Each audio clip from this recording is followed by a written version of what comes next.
بالا مرغو ببینید. یه چند تا خط که روش انداختم میندازمش توی ظرف به همراه کتف مرغ. 2 تا پیاز خلال میکنم روش تا 1 ساعت با هم بمونن. زعفرون خوشگلمونم آسیاب کنیم. با یخ بذاریم تا دم بکشه. 1 ساعت بعد مرغا رو از پیازا جدا میکنم. ادویه، آب لیموی تازه، روغن زیتون و زعفرون. به همین راحتی. حالا میچینمشون تو ظرف. میذارم بره تو فر. بیشترین دمای ممکن. ولی کنارش کتنبار میذارم.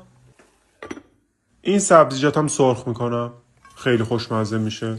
اینم ادویه و آب لیمو. به همین راحتی آماده است. اینجا رو ببینید. یکم برنج زعفرونی هم آماده کنم برای اینجا. چطوره؟